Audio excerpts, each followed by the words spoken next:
La primera vez que Luisito entendió que el fútbol podía oler a podrido no fue en un vestuario, fue en el puerto de A Coruña. Un amanecer de posguerra, con la niebla pegada a la piel como un castigo, vio como el hielo derretido dejaba un rastro espeso en el suelo, mezcla de sal, sangre de pescado y gasoil. En el borde del muelle, un hombre discutía por unas monedas y el insulto sonó más fuerte que las gaviotas. Luis, todavía un crío, apretó los puños. Aquel hedor le dio arcadas, y al mismo tiempo le clavó una idea limpia como una cuchilla. Si el mundo era así de sucio, entonces él iba a construir algo hermoso con los pies, algo que obligara a mirar, algo que no se pudiera olvidar. Y sí, ese día prometió una vida entera sin saber que el precio sería otra clase de suciedad, la que se pega por dentro, cuando te conviertes en el mejor y descubres lo que nadie cuenta. Nació el 2 de mayo de 1935 en A Coruña, en una España donde la palabra futuro parecía un lujo. La calle enseñaba rápido, el hambre no discutía, la luz se iba, la ropa se remendaba, y la alegría, cuando aparecía, era breve, como una bocanada antes del siguiente golpe. En ese paisaje, el balón no era solo juego, era una excusa para respirar. Luis lo perseguía como quien persigue una salida. No tenía el cuerpo de un matón ni la cara del niño que intimida. Tenía otra cosa.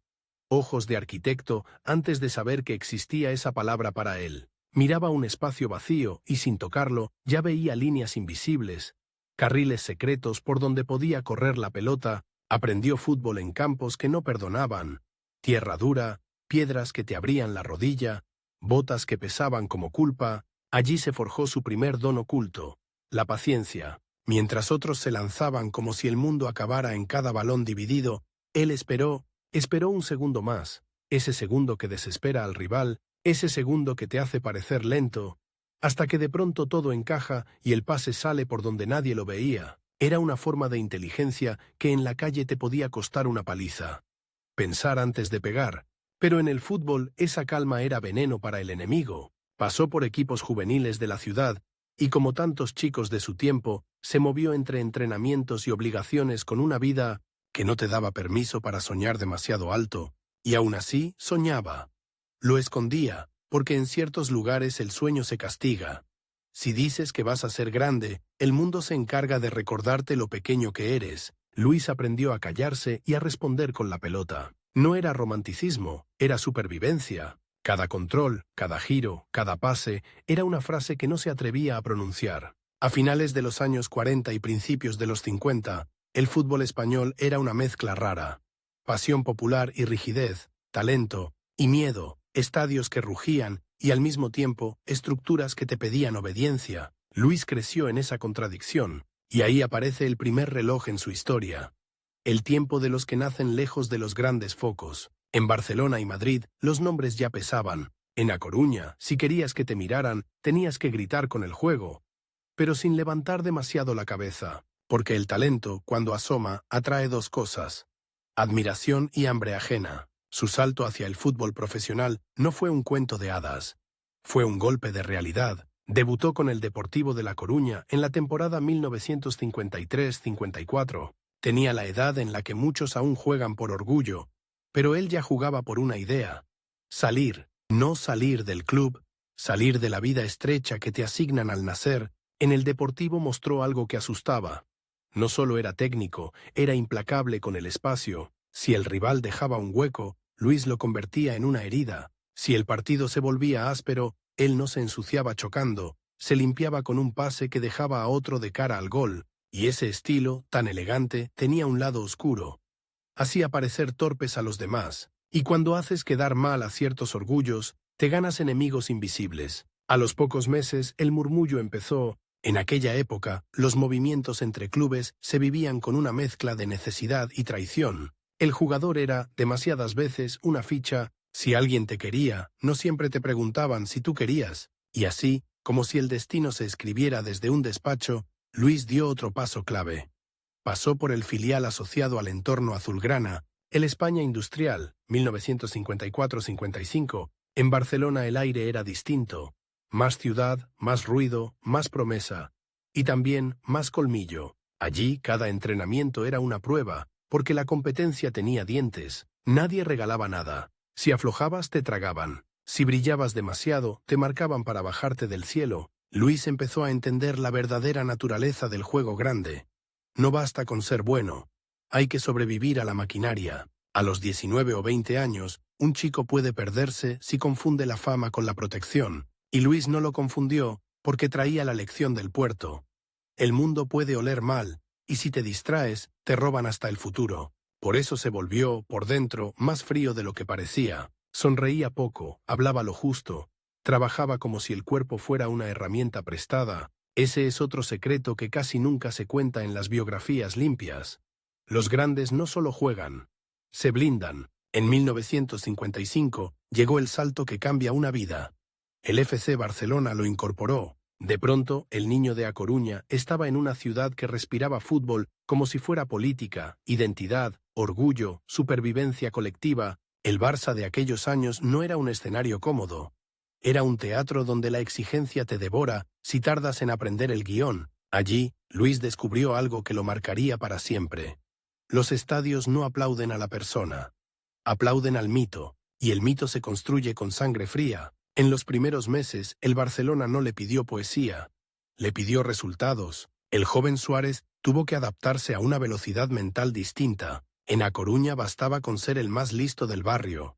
En Barcelona había otros listos, y además tenían experiencia, trucos, oficio, malicia. Luis, lejos de romperse, se afiló, aprendió a moverse entre líneas como si tuviera un mapa en la cabeza, aprendió a ofrecerse sin pedirla, a aparecer donde nadie miraba, a esconder el pase hasta el último instante, y cuando por fin soltaba la pelota, parecía que el campo se abría como una puerta. Ahí nace el apodo que lo perseguiría, el arquitecto, no porque jugara bonito, que también, sino porque ordenaba el caos. Había partidos que eran una pelea callejera con camisetas y árbitro, y aún así, Luis encontraba la forma de poner un ladrillo, luego, otro, y levantar una jugada completa. Lo impresionante es que lo hacía con una serenidad casi ofensiva, como si el ruido de 60.000 gargantas no existiera, como si la presión fuera un detalle menor. Esa serenidad, sin embargo, tenía un costo. Te obliga a tragarlo todo por dentro, y lo que tragas por dentro, tarde o temprano, sale de otra forma. Mientras Luis crecía, en el horizonte había un monstruo con traje blanco.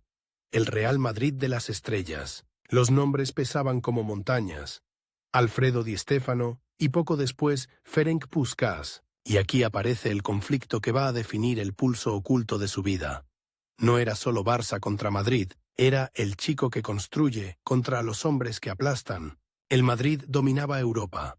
Su sombra era larga, y en España muchos se acostumbraron a mirar hacia esa luz como si no hubiera otra. Luis lo sabía, y esa injusticia le encendía algo áspero en el estómago, una mezcla de rabia y ambición, porque competir con esos nombres no era solo ganarles un partido, era pelear contra una idea instalada, que la grandeza ya tenía dueño. Para un jugador del Barça, brillar significaba muchas veces brillar a pesar del relato dominante, a pesar de las portadas que preferían otros héroes, a pesar de una época en la que el fútbol también era símbolo, y los símbolos se administraban. Ese es uno de los secretos más incómodos.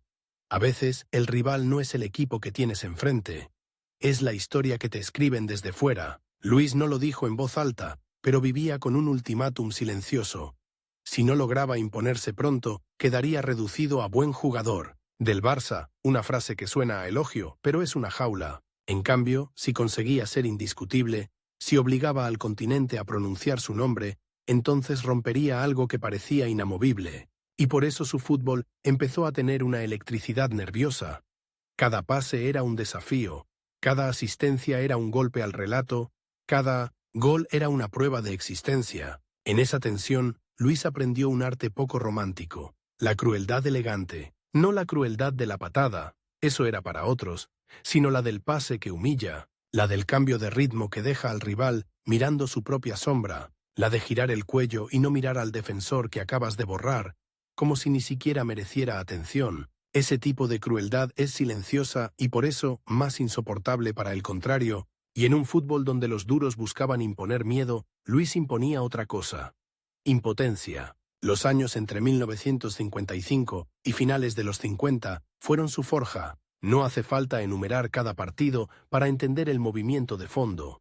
El chico se volvió imprescindible, Barcelona empezó a depender de él, como se depende de una brújula en una noche cerrada. Si el equipo se atascaba, la gente miraba a Luis. Si el rival apretaba, la gente miraba a Luis. Si la jugada parecía muerta, la gente miraba a Luis. Y él, con esa calma que desespera, encontraba una grieta, pero lo que no se ve desde fuera es el desgaste. Vivir siendo la solución te convierte en prisionero de tu propio talento. No puedes permitirte un día malo, no puedes tener dudas, no puedes mostrar cansancio, y aquí entra el límite de tiempo que empezó a perseguirlo. No un reloj oficial, sino el reloj del cuerpo y de la expectativa. En el fútbol, la gente no espera a que te recuperes, te reemplaza. Y Luis lo comprendió joven, muy joven. Por eso cuidaba su juego como si fuera una obra que puede derrumbarse con una mala decisión. Con el reconocimiento llegó también el veneno de la admiración. Algunos lo amaban, otros lo miraban con resentimiento. Demasiado fino, decían unos, como si la inteligencia fuera sospechosa. No se mancha, murmuraban otros, como si no sufrir en la cara significara no sufrir. Luis escuchaba y guardaba. Porque el verdadero carácter no es el que grita, es el que aguanta sin cambiar su forma. Y mientras tanto, el rival se agrandaba en el imaginario, Di Stéfano seguía siendo el faro, Puskás aparecía como una fuerza de la naturaleza. En Europa, los periodistas comparaban, ordenaban, juzgaban, y Luis, desde el Barça, iba acumulando méritos con una obsesión casi fría. Que el continente tuviera que admitir lo evidente, no por vanidad, o no solo, sino por justicia personal, por ese niño del puerto que decidió construir algo limpio. El final de esta primera etapa no es una victoria cerrada ni una tragedia completa, es, más bien, el instante exacto en que una vida se coloca al borde del abismo, porque Luis Suárez, a finales de los 50, ya no era una promesa. Era una amenaza para el orden establecido, y cuando te conviertes en amenaza ocurren dos cosas. Te atacan o te compran, a veces ambas. En los pasillos del fútbol grande empezaba a circular una idea peligrosa. El Barça tenía al hombre que podía discutirle el trono a Ali, Madrid en el territorio más simbólico de todos, el reconocimiento europeo, y eso encendía una rivalidad que no se jugaba solo con botas, sino con prestigio, influencia, dinero, orgullo nacional, titulares y silencios. Luis todavía no lo sabía del todo, pero el camino que lo llevaría a su noche más brillante también lo empujaría hacia la parte más turbia del juego. Cuando ya no importa lo que tú quieras, sino lo que representas para los demás, y justo ahí, cuando el arquitecto comenzaba a levantar su edificio más alto, alguien empezó a medirlo. No por su talento, sino por su precio. La ciudad no te avisa cuando va a cambiarte la vida. Simplemente te la cambia. En Barcelona, Luis Suárez empezó a darse cuenta de que el fútbol no era un deporte. Era una habitación cerrada sin ventanas, donde el aire lo controlan los que mandan, y tú respiras solo si produces. Y producir, en el Barça de mediados de los 50, significaba una cosa: cargar con una expectativa que te muerde la nuca. Los entrenamientos tenían un sonido particular, un chasquido seco, cuero golpeando, tacos arañando el suelo, gritos cortos, y entre ese ruido, Luis escuchó por primera vez el lenguaje oculto del vestuario. Las miradas que te pesan cuando haces algo demasiado bien, los silencios que te castigan cuando haces algo demasiado mal. Ahí dentro no bastaba con jugar, había que aprender a no molestar. Y Luis molestaba sin querer, porque su forma de entender el juego dejaba a otros expuestos. El pase de Luis era una lámpara, encendía el espacio, y cuando enciendes el espacio se ve quién llega tarde, quién no lee la jugada, quién vive un segundo detrás. No todos perdonan eso. En aquellos años Barcelona tenía nombres que eran monumentos, y uno de ellos era Ladislao Kubala. El estadio pronunciaba Kubalá como si estuviera rezando. Para un joven, compartir campo con una figura así era un privilegio y una amenaza, porque el sol no comparte el cielo sin quemar. Luis lo supo pronto. O se convertía en un engranaje silencioso alrededor de la estrella, o conseguía algo más difícil: ser el cerebro que alimenta al ídolo sin desaparecer detrás de él. No era un dilema romántico, era el primer combate real de su carrera. Existir junto a gigantes. Y lo más extraño es que Luis no lo peleó con arrogancia, lo peleó con precisión. Empezó a ofrecerle a Kubala lo que ningún halago da: ventajas, pases que le quitaban dos defensores de encima, balones que le llegaban donde el pie solo tenía que terminar la frase, jugadas que parecían diseñadas con escuadra y compás. Al principio, los veteranos lo miraban con esa desconfianza de quien no sabe si admirarte o ponerte una zancadilla. Pero el fútbol, cuando es verdad, impone jerarquía sin pedir permiso. A medida que el equipo ganaba, la balanza se inclinaba a su favor. La primera gran lección de Luis en el Barça fue desagradable. La afición te ama los domingos, pero el club te evalúa todos los días. El amor es un ruido, el control es un murmullo constante, y en ese murmullo empezó a escucharse otra palabra que no se decía en voz alta, pero se sentía en cada conversación. Madrid.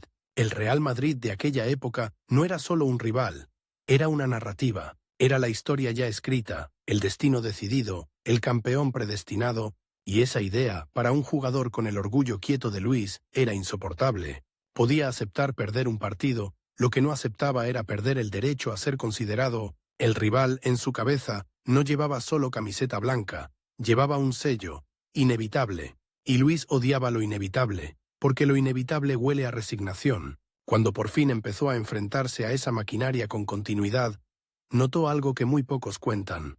Hay partidos que se juegan antes del pitido inicial, se juegan en el túnel, en los gestos, en la manera de caminar hacia el césped, se juegan en la sonrisa del que cree que ya ganó, se juegan en la prensa, en el bar, en la conversación del taxista. Luis lo sentía como una humedad en la piel, y sin embargo, cada vez que tocaba la pelota, esa humedad se evaporaba. En el balón, él mandaba. Es aquí donde el relato se vuelve más oscuro, más incómodo, más adictivo.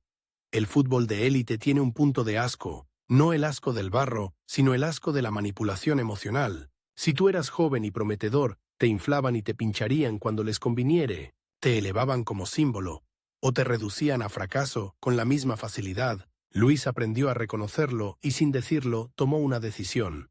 No iba a ser un símbolo de nadie, iba a ser un jugador imposible de ignorar. Su crecimiento coincidió con un Barça que necesitaba reconquistar terreno, y ese proceso no fue limpio. Hubo partidos ásperos, golpes por debajo de la cintura, provocaciones que no salían en las crónicas. Había defensores que no buscaban la pelota, buscaban tu tobillo, y cuando eso ocurre, el talento tiene dos caminos.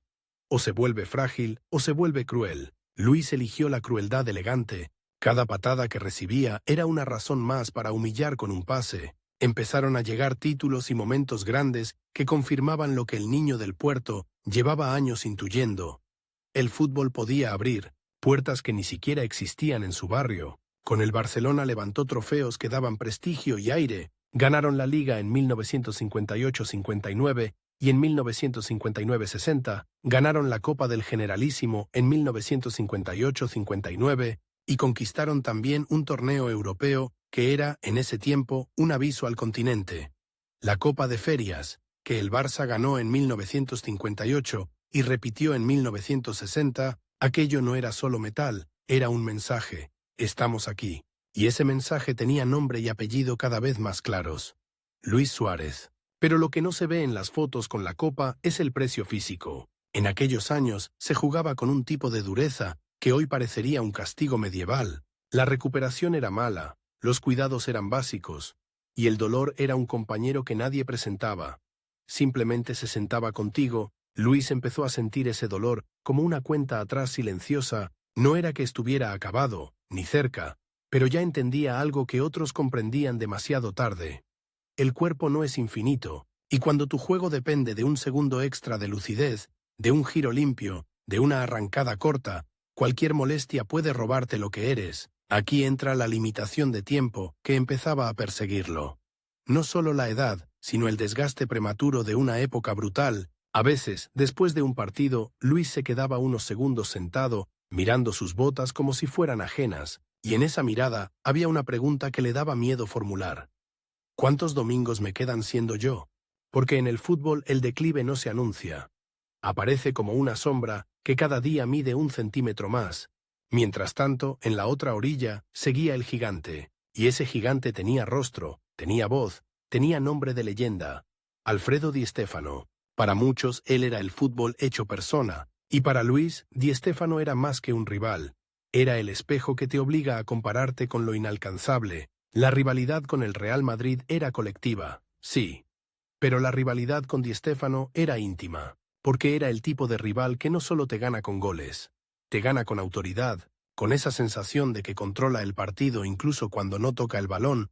Cada enfrentamiento contra ese Madrid era un combate de nervios. Había minutos donde Luis intentaba imponer su ritmo, su arquitectura, su forma de ordenar el caos, y había minutos donde el partido se volvía una estampida, un drama con la cámara temblando. En esas estampidas el Madrid parecía estar en su elemento, y Luis entendió el reto real. Si quería destronar esa narrativa, no bastaba con jugar bonito. Tenía que aprender a ganar en el barro psicológico. Ahí sucede un giro fundamental. Luis empezó a jugar no solo para el Barça, sino contra la idea de inevitabilidad que representaba su rival, y cuanto más se acercaba a ese objetivo, más se encendía la tensión alrededor de él, porque en el fútbol, cuando estás a punto de romper el molde, aparecen fuerzas que intentan devolverte al sitio. Los periodistas empezaron a hablar de él como candidato a lo más grande, y eso, lejos de liberarlo, lo encadenó, porque el elogio público es una trampa. Te obliga a sostener una altura donde el aire es más fino, y Luis, que había aprendido a protegerse, empezó a vivir con una presión adicional. Ya no bastaba con ser excelente, tenía que serlo, de una forma que se viera, que se contara, que se pudiera titular. Entre 1959 y 1960, el Barcelona tenía un equipo fuerte, con argumentos, y Luis se convirtió en el corazón que marcaba el pulso. No era el delantero que remata y se lleva la gloria fácil. Era el que construía la jugada que luego otros terminaban. Eso tiene un problema. A veces el mundo aplaude el final, no el origen. Pero Luis estaba empezando a cambiar incluso esa injusticia, porque su juego se volvió tan evidente que ya no podía esconderse detrás del gol ajeno. En esos meses, su fútbol tenía algo de hipnótico, un pase largo que parecía un hilo tensado de lado a lado del campo, un giro con el hombro que dejaba al marcador mirando al vacío, un amago mínimo, casi perezoso, que engañaba porque el rival esperaba un gesto grande. Luis engañaba con lo pequeño, y eso era lo que más irritaba. Parecía que no estaba esforzándose, parecía que el fútbol le ocurría sin sudor, y la gente odia la facilidad ajena porque le recuerda su propia lucha, y entonces llegó ese año que lo convierte en historia. 1960. A los 25, Luis Suárez fue reconocido con el Balón de Oro, el primer y único español nacido en España que lo ganó en el siglo XX. Ese dato, frío, es como una piedra, pero detrás hay algo más interesante y más oscuro. Ganar ese premio en aquella época era meterte en una guerra de reputaciones, egos y narrativas europeas, donde el Real Madrid dominaba el imaginario. Era como arrancar una bandera de manos que estaban acostumbradas a sostenerla. El Balón de Oro no fue un regalo ni un accidente, fue una declaración. El arquitecto había obligado a Europa a mirar hacia donde no quería mirar, y ahí viene el twist que pocos esperan cuando la historia parece perfecta. El premio, en lugar de cerrar un capítulo de gloria, abrió una grieta, porque a partir de ese momento, Luis dejó de ser solo un jugador del Barça, se convirtió en un objeto de deseo, y cuando te desean en el fútbol grande, no te desean por amor, te desean por utilidad. Tu nombre empieza a circular en conversaciones que tú no escuchas, empieza a pesar en números que tú no decides, empieza a ser una palanca. De repente, los pasillos, esos pasillos donde antes solo había miradas, se llenaron de sombras. Se hablaba de dinero, de fichajes, de ofertas, de proyectos, y Luis empezó a sentir algo que no se confiesa en las biografías oficiales. Miedo, no miedo al rival en el campo, miedo a perder el control de su vida, porque en esa época las decisiones de un jugador podían quedar atrapadas entre intereses, y él, que había salido de A Coruña para ser libre, notaba que la libertad también podía ser una ilusión. Hubo una noche concreta, imagínatela como un plano cinematográfico, en la que, después de un partido, el vestuario olía a linimento y a sudor viejo. Alguien reía en una esquina, otro se vendaba un muslo, otro discutía con el utillero. Luis, sentado, miraba el suelo. El ruido se apagó un momento en su cabeza y apareció un pensamiento incómodo, casi nauseabundo. Si soy el mejor, ¿por qué me siento tan vulnerable? Y esa vulnerabilidad tenía una explicación. Cuando alcanzas la cima, ya no te empuja el hambre, te empuja el miedo a caer. El rival, además, no descansaba. Di Stéfano seguía ahí, como una sombra enorme, y aunque el Balón de Oro había reconocido a Luis, la historia aún no estaba escrita del todo, porque los mitos no se derriban con un premio, se derriban con dominio sostenido, con conquistas repetidas, con noches europeas que quedan grabadas en la memoria colectiva. Luis lo sabía, y esa conciencia lo devoraba por dentro. Había ganado el reconocimiento, sí, pero todavía le faltaba el golpe definitivo contra la narrativa del Madrid. En ese punto, la rivalidad se volvió casi personal, no de insultos ni de peleas visibles, sino de algo más venenoso. Comparación constante. Cada partido era un «a ver si», cada asistencia era un «a ver si», cada tropiezo era un «ya lo sabíamos». Y Luis, que siempre había usado el silencio como escudo, comenzó a sentir el peso de una jaula invisible. La jaula del gran jugador, al que el mundo exige que sea perfecto. Y lo peor es que, cuanto más perfecto parecía, más sospechas despertaba. La gente no solo quiere héroes, quiere también una grieta por donde odiarlos. Y alrededor de Luis empezó a crecer un rumor soterrado, que su fútbol era demasiado frío, demasiado calculado, demasiado cerebral, como si pensar fuera un pecado, como si la emoción solo existiera en el que se rompe la camiseta. Luis por dentro ardía, pero ardía de una manera peligrosa, con una rabia silenciosa que no explota, sino que corroe. En paralelo, el Barça vivía sus propias tensiones internas. Los clubes grandes no son familias, son ecosistemas. Hay egos, hay jerarquías, hay luchas por el protagonismo, y Luis, sin buscarlo, estaba ocupando un espacio central. Eso siempre tiene consecuencias. A veces te aplauden, a veces te empujan, y a veces te empujan sonriendo. Aquí llega el segundo gran giro de la historia. Justo cuando el Barcelona parecía tenerlo todo para construir una era alrededor del arquitecto, la realidad económica y política del fútbol empezó a apretar como un tornillo. La presión no venía solo del césped, venía de los despachos, venía del dinero, y el dinero, cuando entra, suele ensuciarlo todo. Luis empezó a escuchar frases que suenan suaves, pero significan amenaza. Es lo mejor para todos. Hay que pensar en el club. Estas oportunidades no vuelven. Y cada una de esas frases olía un poco a muelle de A Coruña, a algo que se descompone por debajo mientras arriba luce brillante. Lo que él quería, seguir construyendo, seguir demostrando, seguir peleando contra el relato del rival, empezaba a chocar con una pregunta que no podía esquivar. ¿Cuánto control tiene realmente un jugador sobre su destino? Y ahí, en esa pregunta, la historia se pone peligrosa, porque cuando el destino se te escapa de las manos, el tiempo se acelera, y el reloj que antes era físico, el del cuerpo, se convierte en un reloj político, el del ahora o nunca. Y para rematar la ironía, cuanto más grande era su prestigio, más probable era que alguien intentara moverlo como una pieza, no por maldad cinematográfica, sino por lógica cruel. El mercado, el poder, la necesidad. Y Luis, que había ganado el Balón de Oro, estaba a punto de descubrir una verdad asquerosa del fútbol. A veces el premio no es la coronación, es la etiqueta con el precio. Cuando esa etiqueta aparece, el mundo te mira distinto. Los rivales te quieren derribar para demostrar que no lo mereces. Los propios te quieren retener, pero también te calculan. Y los de fuera te ofrecen el paraíso con una sonrisa. Luis estaba en el centro de un remolino, y el sonido del balón ya no era lo único que escuchaba. Escuchaba el ruido de las decisiones que otros tomaban sobre él. El arquitecto, sin saberlo del todo, estaba a punto de abandonar el edificio que había ayudado a levantar, y lo más inquietante es que todavía le quedaban las noches más grandes y las más oscuras. Lo que ocurrió después del Balón de Oro fue una de esas escenas que, si la pones en cámara lenta, parece un crimen perfecto. Nadie grita. Nadie golpea la mesa, nadie obliga oficialmente. Y aún así, el destino se inclina. El Barcelona, brillante por fuera y apretado por dentro, empezó a hablar el idioma que más asco da escuchar cuando eres el protagonista. El idioma de la necesidad. Hay que ajustar, hay que equilibrar, hay que pensar en el futuro. Palabras limpias para una decisión sucia. Vender al hombre que te hace respirar. A Luis, al principio, se le heló la sangre. Porque la traición no siempre llega como un puñal. A veces llega como un abrazo administrativo. Un día eres el símbolo, al siguiente eres una cifra. Y una cifra no tiene nostalgia. La cifra no tiene infancia en un puerto. La cifra no recuerda el olor a gasoil. La cifra solo se mueve. Y entonces aparece el Inter de Milán. Italia, otra lengua, otro ritmo, otro tipo de oscuridad. En 1961, el Barça lo traspasó al Inter por una cantidad enorme para la época.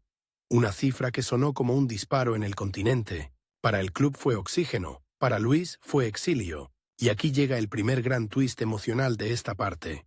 El Balón de Oro, ese premio que debería haberte dado poder, en realidad, te volvió más fácil de vender, porque cuanto más vales, más justificable eres como sacrificio. Luis llegó a Milán con una maleta que pesaba más por dentro que por fuera. En su cabeza se mezclaban tres ruidos: el del estadio que lo aclamaba, el de los despachos que lo empujaban y el de su propio orgullo herido. Si alguien le hubiera preguntado qué sentía, probablemente habría dicho lo mínimo, pero por dentro había una mezcla violenta: rabia, vértigo y una determinación casi enfermiza, porque el destino lo había arrancado de su casa futbolística, y él no iba a permitir que lo convirtieran en el Español que se apagó en Italia. En el Inter lo esperaba un hombre que no entrenaba equipos, los fabricaba a golpes de mente: Helenio Herrera, el mago, un entrenador que entendía el fútbol como un laboratorio psicológico. En los pasillos del vestuario colgaba frases como si fueran mandamientos: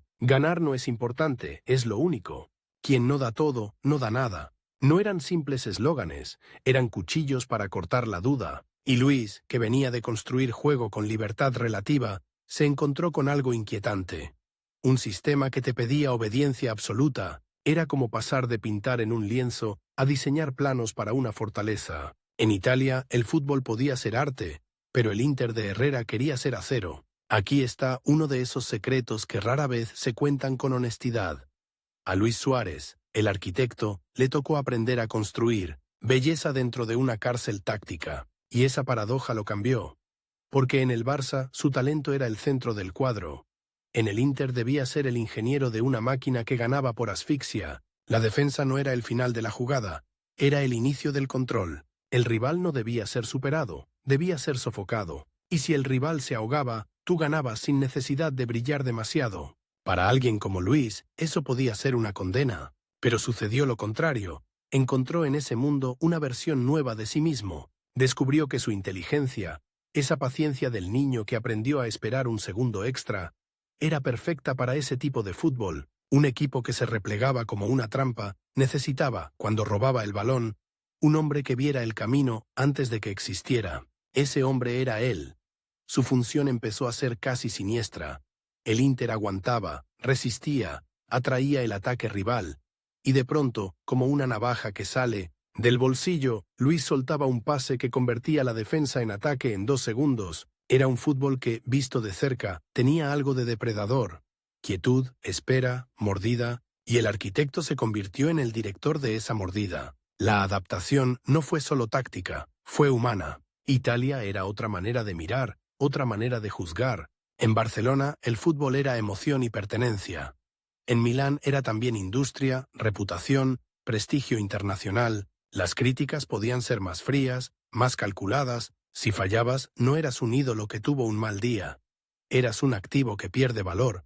Y Luis, que ya había sentido esa lógica en España, empezó a endurecerse aún más. Pero Herrera quería algo más que dureza, quería sumisión mental.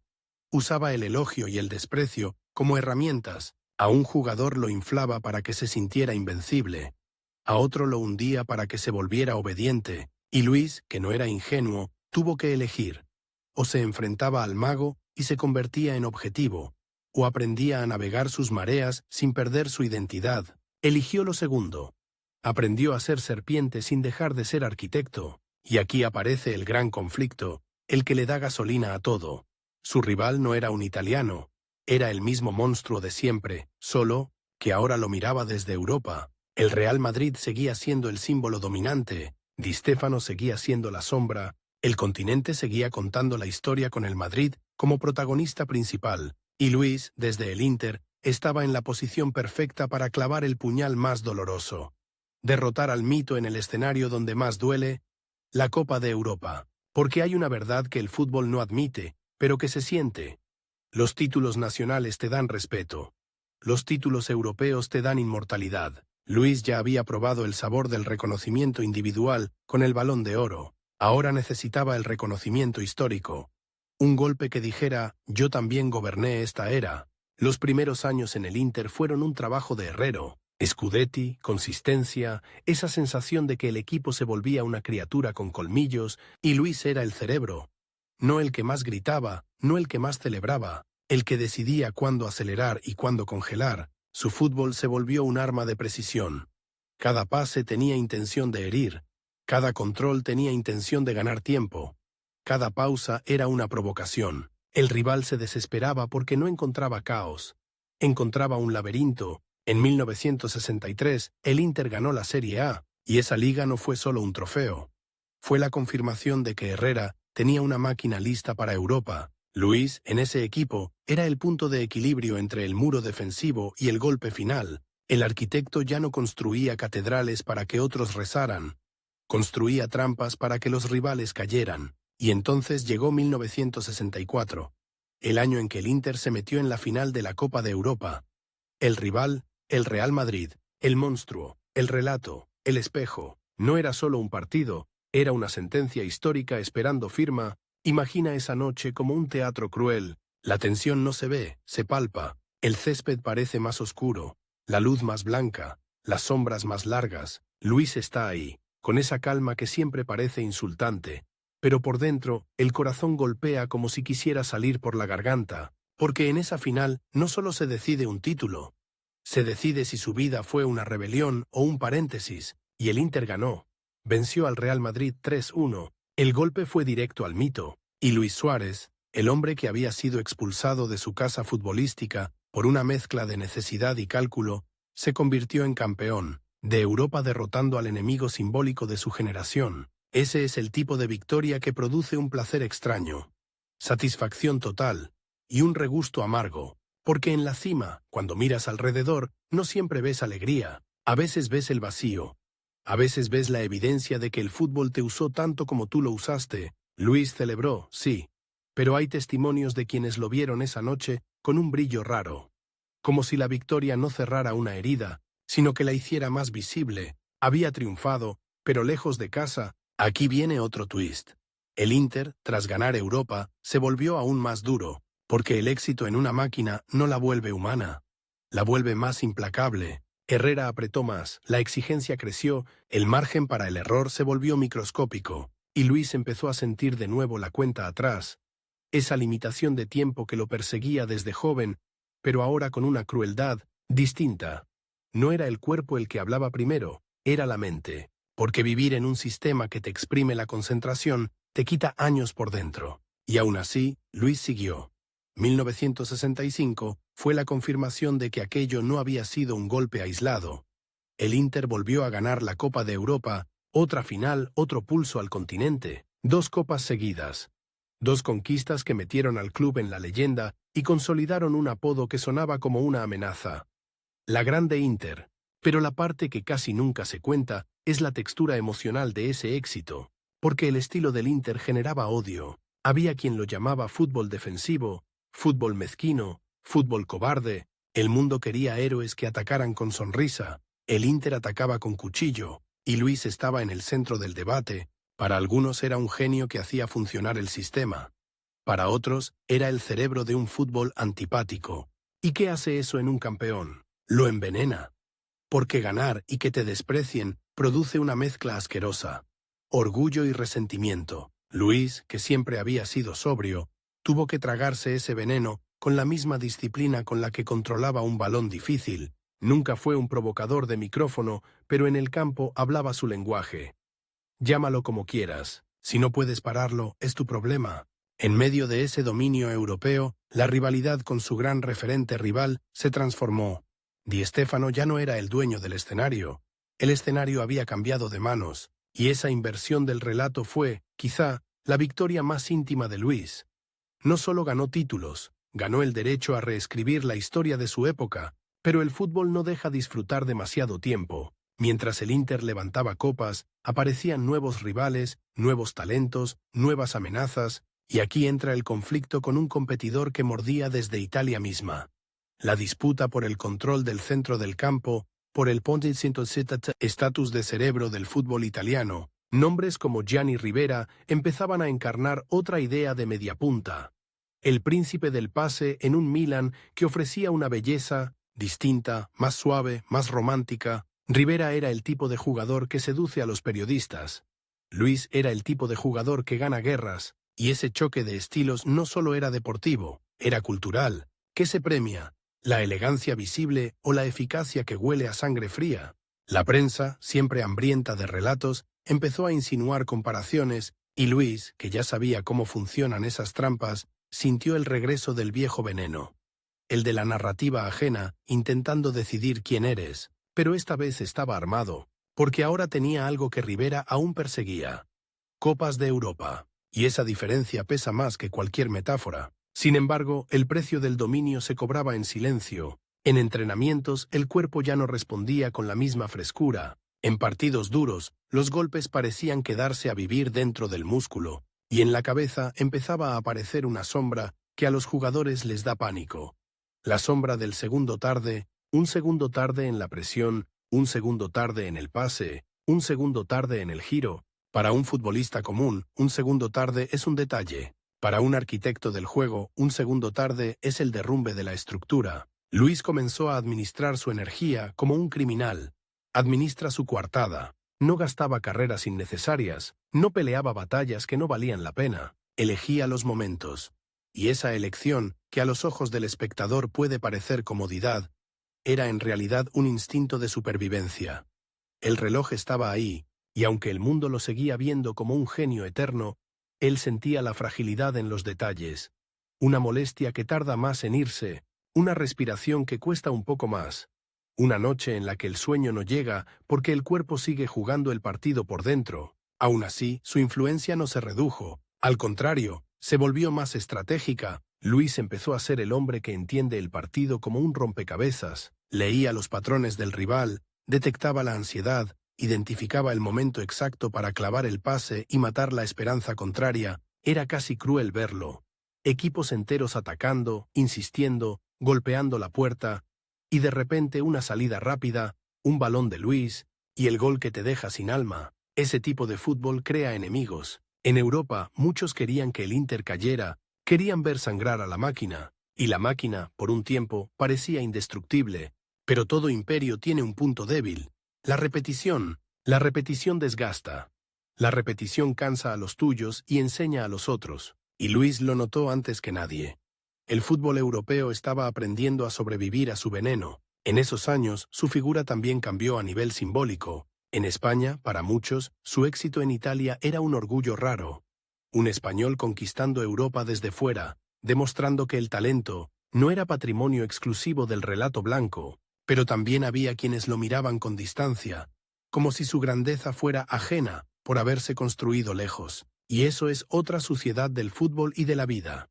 A veces, tu país solo te quiere si triunfas en casa. Luis no decía mucho, no hacía campañas, no buscaba reconciliaciones públicas, tenía una manera de ser que podía confundirse con frialdad, pero en realidad era autoprotección. Había aprendido, desde niño, que hablar demasiado te expone. En el puerto, una palabra equivocada te podía meter en problemas. En el fútbol, una frase mal puesta te podía convertir en titular tóxico. Luis eligió ser enigmático, y ese enigma es parte de lo oculto en su biografía. El arquitecto no solo diseñaba jugadas, diseñaba su propia desaparición del ruido, pero aunque él controlara su imagen, no controlaba el desgaste interno del éxito. Herrera seguía apretando, la presión era constante, y llegó un momento en que Luis empezó a percibir algo inquietante. La máquina no te celebra, te exige. No hay ternura en la historia cuando estás dentro de ella, solo hay necesidad. En ese clima, el Inter siguió compitiendo al máximo nivel, sumando títulos en Italia y consolidando su era. Luis, pieza esencial, acumuló más scudetti, su palmarés ya era de leyenda, pero el cuerpo y la mente no negocian eternamente. Y aquí está el punto dramático de esta parte.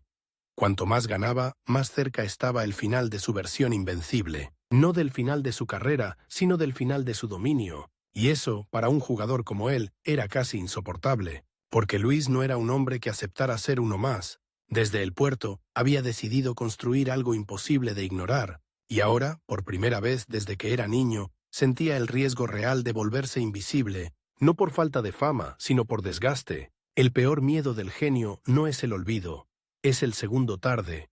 A medida que avanzaban los años 60, nuevas generaciones empujaban, nuevos estilos aparecían, nuevas luces se encendían, y Luis, que había sido el futuro, empezaba a ser el presente que envejece. Aún así, su inteligencia lo mantenía en la cima más tiempo del que muchos esperaban, pero el reloj seguía, y lo más cruel es que el reloj no suena, simplemente avanza. Todo esto nos deja en el borde perfecto para el siguiente salto.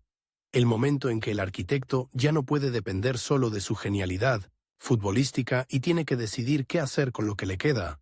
Porque la pregunta ya no es ¿puede ganar? La pregunta es ¿cómo se vive cuando ya lo has ganado todo y el cuerpo empieza a pedirte la factura? El problema de ser un hombre que ordena el caos es que un día el caos se da la vuelta y te pide la factura. No hay ceremonia para ese instante, no hay música triste, solo detalles. El cuerpo tarda un poco más en arrancar, el tobillo protesta por la mañana, la espalda se queda rígida como si alguien hubiera metido una cuña de madera entre las vértebras, y lo más humillante, la mente, esa mente que siempre iba un segundo por delante, empieza a notar que hay rivales jóvenes que corren, como si el aire fuera suyo, no te quitan el puesto de golpe, te lo van robando por milímetros. Luis Suárez no se permitió dramatizarlo, nunca fue de teatro. Por fuera seguía siendo el arquitecto, serio, concentrado, con el gesto de quien está resolviendo un problema invisible, pero por dentro empezó a vivir con una sensación que asusta más que cualquier derrota. La sensación de que tu talento, ese lugar donde te refugiabas, ya no es intocable. Y cuando el refugio se agrieta, tienes dos opciones: negar la grieta hasta que te derrumbes, o cambiar de piel antes de que el mundo te obligue. A finales de los años 60, el Inter ya no era el monstruo invulnerable de la primera mitad de la década. Europa había aprendido a estudiarlo, a desarmarlo, a aguantar su veneno. También habían cambiado las energías internas.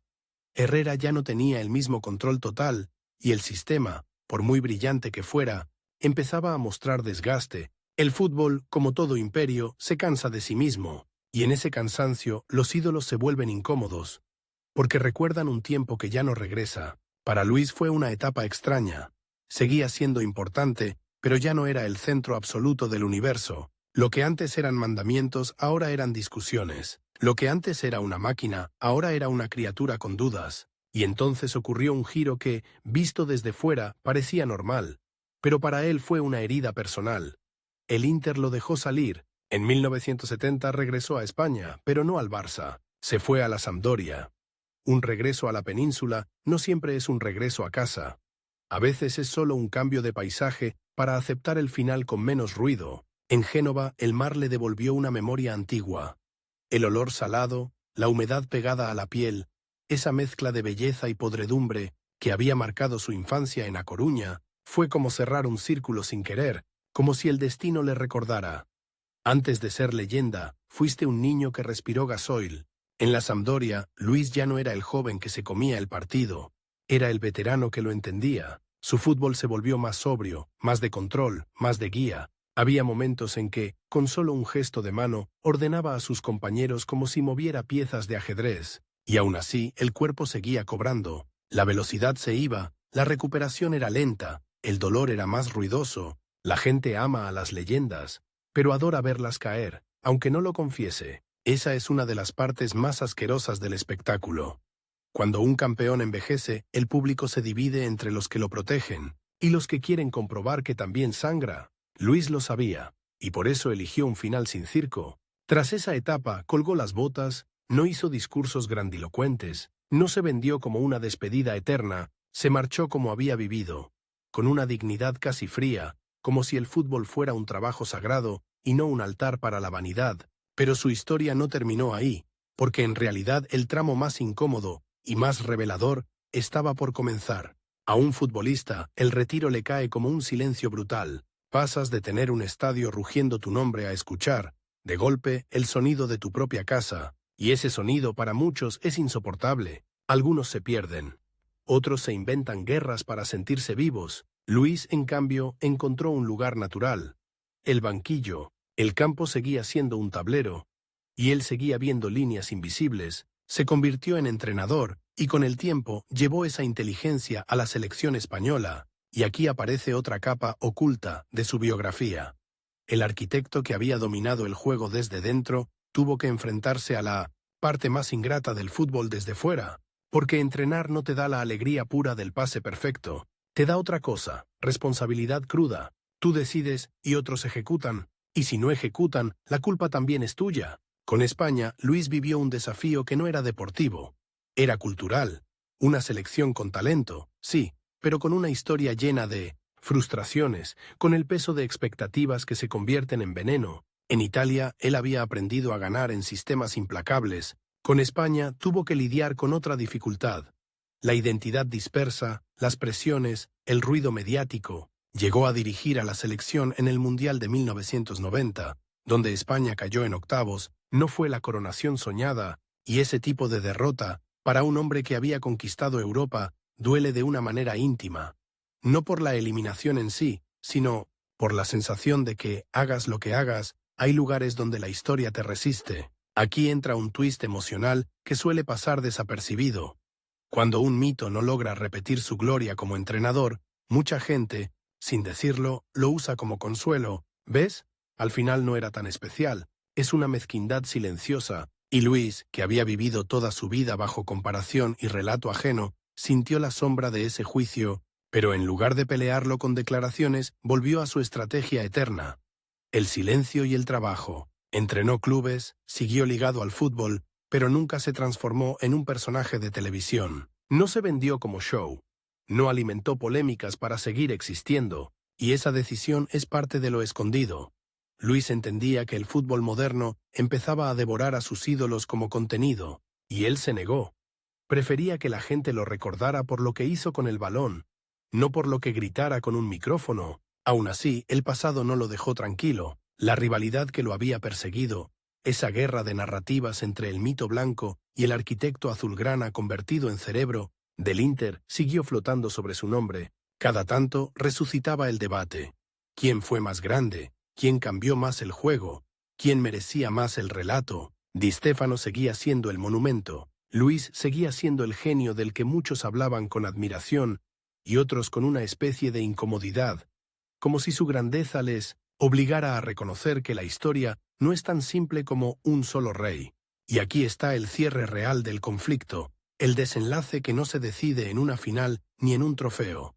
Luis ganó su rivalidad no cuando levantó 2 copas de Europa, sino cuando logró algo más difícil y más silencioso, que su nombre sobreviviera a la narrativa dominante sin necesidad de gritar. No se convirtió en un anti de nadie, no vivió odiando al rival.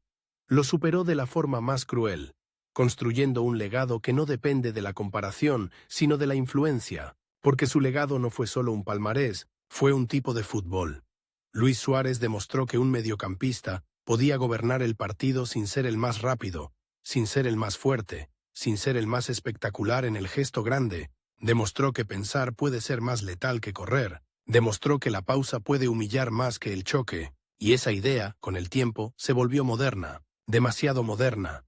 Mientras el fútbol evolucionaba hacia otras velocidades, hacia otros ritmos, hacia otras cámaras, apareció una generación de aficionados que, viendo clips viejos, se quedaba hipnotizada. ¿Cómo podía ver eso? ¿Cómo podía meter ese pase? Y ahí la leyenda se reactivaba de un modo nuevo. No como nostalgia, sino como evidencia. El arquitecto no era un hombre de su tiempo, era un hombre adelantado a varios tiempos, pero toda leyenda tiene su parte amarga, y la de Luis fue esta. Muchas veces, los genios del pase quedan enterrados bajo los goleadores en la memoria popular. Los goles son una fotografía clara. Los pases son una película que exige atención. Y vivimos en una época que no siempre quiere mirar una película completa. Luis, sin embargo, tuvo algo a favor. El Balón de Oro, ese trofeo, ese metal, se convirtió en un ancla histórica. Cada vez que alguien intentaba reducirlo, ahí estaba la fecha como una bofetada. 1960. En plena era de monstruos, Europa eligió al arquitecto. Con los años, su figura se volvió casi mítica para los que saben leer el juego. Entrenadores y analistas lo nombraban con respeto. En Italia, su nombre era parte de la identidad del Inter. En España, era un recordatorio incómodo y hermoso. Sí, también tuvimos a alguien así. Y en Barcelona, pese al dolor del traspaso, su memoria quedó ligada a una etapa de brillantez que muchos todavía pronuncian con una mezcla de orgullo y melancolía, pero lo más duro llega cuando el tiempo ya no es metáfora, cuando el reloj deja de ser el tobillo y se convierte en la vida misma. Luis envejeció lejos del foco, como si hubiera decidido desaparecer con elegancia. Los grandes, a veces, necesitan ese anonimato para no convertirse en caricaturas de sí mismos. En la vejez, el fútbol se vuelve un eco. Lo ves desde lejos, lo comentas con quien entiende, y a veces te sorprendes recordando detalles que nadie más recuerda. Para un arquitecto, el recuerdo no es sentimental, es técnico. Ese espacio, esa línea, ese segundo. A medida que el cuerpo se apagaba, su historia empezaba a encenderse en los demás. Y ahí hay una paradoja preciosa. El hombre que vivió protegiéndose del ruido terminó creciendo en silencio dentro de la memoria del fútbol. Como un edificio que no necesita luces para imponerse, está ahí y punto. En 2023, Luis Suárez Miramontes murió, y con su muerte apareció otro fenómeno que revela mucho sobre el fútbol y sobre nosotros. El duelo siempre llega tarde. De repente, las redes se llenaron de imágenes, de frases, de homenajes, de gente que parecía descubrirlo por primera vez. Algunos hablaban de él con devoción auténtica, otros con esa tristeza superficial que dura lo que dura un titular. Pero por debajo de todo, había una verdad sólida. Se había ido un hombre que cambió la manera de entender el centro del campo, y aquí está el último twist, el más inquietante. Cuando un jugador así muere, la historia se limpia, se vuelve bonita, se vuelve cómoda, se omite lo feo, el traspaso como herida, el fútbol como negocio, la manipulación de relatos, la dureza física de una época, las envidias, la soledad del genio. Se convierte en un gran futbolista y ya, y eso, en cierto modo, es una segunda muerte. Por eso hay que decir lo que normalmente se esconde. Luis Suárez fue brillante, sí, pero también fue un superviviente. Su grandeza no nació en una academia de lujo. Nació en una España áspera, en un puerto con olor a podredumbre. Aprendió que el mundo intenta ensuciarlo todo, incluso lo hermoso, y aún así construyó belleza dentro de un Barça que lo adoraba y lo vendió. Construyó belleza dentro de un Inter que ganaba asfixiando al rival. Construyó belleza bajo un entrenador que jugaba con la mente de los hombres. Construyó belleza compitiendo contra un mito que parecía intocable. Construyó belleza mientras el reloj, primero físico, luego histórico, le recordaba que nada dura. Y si quieres entender por qué su historia engancha, no es por la lista de títulos, ni siquiera por el Balón de Oro, es por lo que hay debajo. La tensión permanente entre el fútbol como arte y el fútbol como negocio, entre la calma del genio y la violencia del entorno, entre el niño que quería limpiar el mundo con un balón y el adulto que descubrió que, a veces, el balón también se mancha. La imagen final que deja su vida no es un gol, es un pase que abre un espacio donde no había nada, un pase que hace que el partido cambie de dirección como si el destino obedeciera. Y esa es la verdadera inmortalidad de un arquitecto. No el ruido del aplauso, sino la estructura invisible que deja en la mente de quienes miran con atención, porque mientras exista alguien que entienda el fútbol como una conversación de inteligencia, pausa y precisión, mientras exista alguien que sepa que un segundo de calma puede ser más cruel que una patada, mientras exista alguien que mire el campo y vea líneas invisibles, Luis Suárez Miramontes seguirá ahí, caminando despacio, con la cabeza alta, ignorando el ruido y dejando que el balón diga lo que él nunca necesitó gritar,